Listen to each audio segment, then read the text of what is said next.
आपण मुगाच्या डाळीचं वरण बनवणार आहोत. त्यासाठी लागणारं साहित्य पाहत आहोत.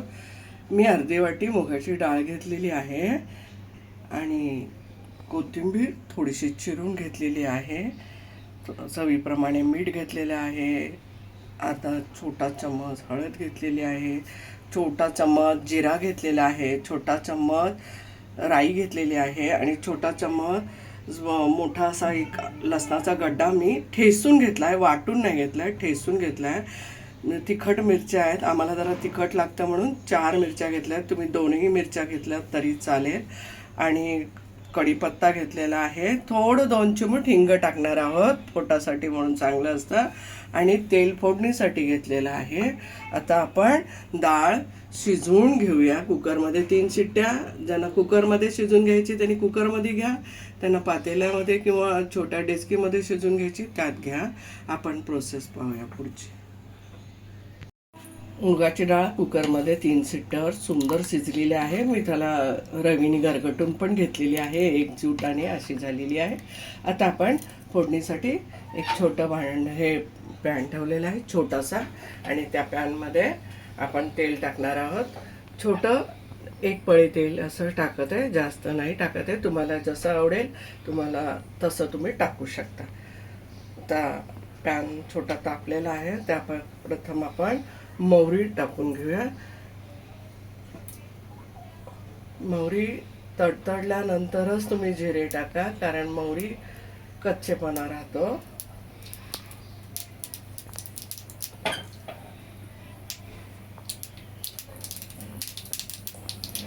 फोडणी देताना गॅस बारीक करा, मसाले करपण्याची चान्सेस असतात. जिरे टाकून घेतलेले आहे, मोहरी तडतडली म्हणून.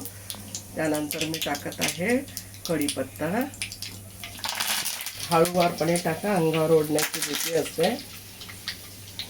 लसूण टाकून घेऊयात आपण. गॅस बारीक करायचा, कारण छोटा जर पॅन तुम्ही घेत असाल तर प्रॉब्लेम होऊ नये म्हणून सांगते. गॅस बारीक करून फोडणी द्यायची. थोडासा आपल्याला वाटला बाबा की प्रमाणात आहे, नाहीतर तेल उडण्याची हातावर शक्यता असते. मिरची, लसूण हे संपूर्ण आपण जरा लालसर याच्यावर करत आहोत.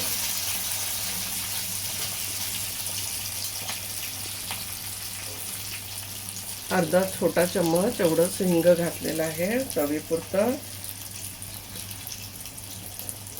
त्यानंतर हळदही टाकून घेणार आहोत आपण. आणि आता आपण कोथिंबीर पण टाकणार आहोत. लसूण जरा लालसर झाला, मिरच्या जरा आपल्या व्यवस्थित नमले त्याच्यामध्ये, तेव्हा कोथिंबीर पण टाकून घ्या.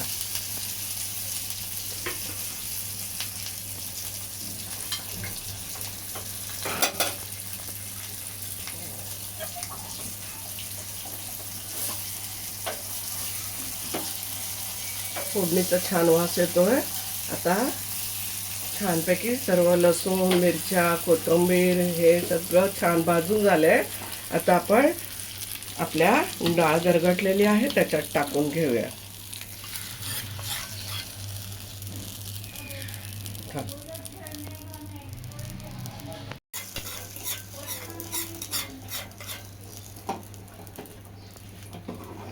आपण फोडणी डाळीत ओतून घेतलेली आहे.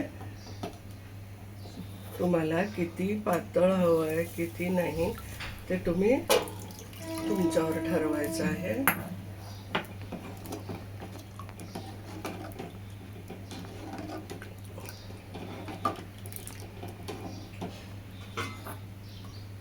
मला मीडियमच हवं आहे म्हणून मी एवढंच पाणी टाकलं आहे.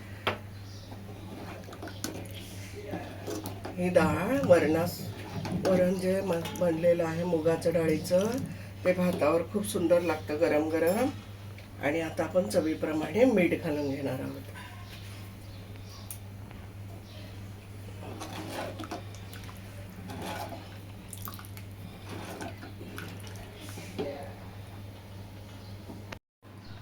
आता आपलं मुगाचं वरण रेडी झालेलं आहे खाण्यासाठी. मस्त खा, स्वस्त रहा, आनंदित रहा. लाईक करा, शेअर करा, सबस्क्राईब करा आणि धन्यवाद.